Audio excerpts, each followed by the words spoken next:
ایک شیر جنگل میں سو رہا تھا کہ ایک بندر آ نکلا۔ جنگل کے بادشاہ کو سوتے دیکھ کر بندر کو ایک شرارت سوجھی اور ایک تھپڑ مار کر بھاگ نکلا۔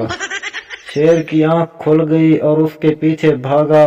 بندر بھاگتا ہوا ایک پارک میں گھس گیا جہاں لوگ بینچوں پر بیٹھے اخبار پڑھنے میں مشغول تھے۔ بندر نے بھی ایک اخبار پکڑا اور ان کے درمیان میں بیٹھ گیا۔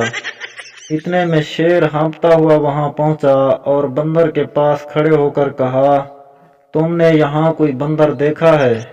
بندر اخبار کے پیچھے سے بولا، تم اس بندر کے بارے میں تو نہیں پوچھ رہے ہو جو شیر کو تھپڑ مار کر بھاگا ہے؟ یہ سن کر شیر کے ہاتھ پاؤں پھول گئے اور اس نے گھبراہٹ کے عالم میں کہا، کیا یہ خبر اخبار میں شائع ہو گئی ہے؟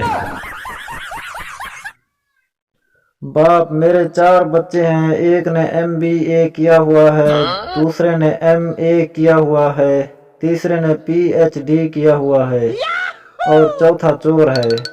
دوست، تو چور کو اپنے گھر سے نکالتے کیوں نہیں ہو؟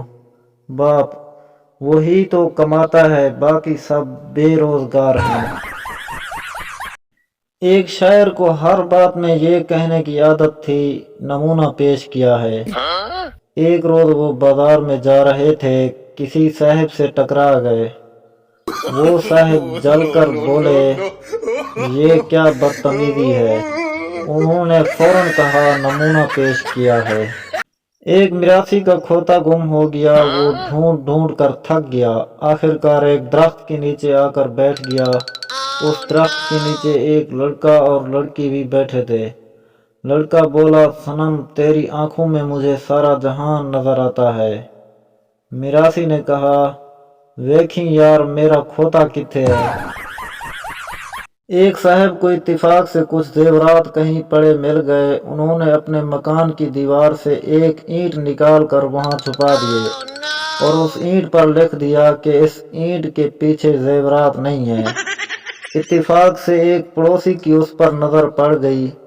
ایک روز موقع پا کر اس نے اینٹ کے پیچھے سے زیورات نکال کر اینٹ پہلی کی طرح لگا دی اور اینٹ کے نیچے لکھ دیا، اس چوری میں پڑوسی کا کوئی ہاتھ نہیں ہے۔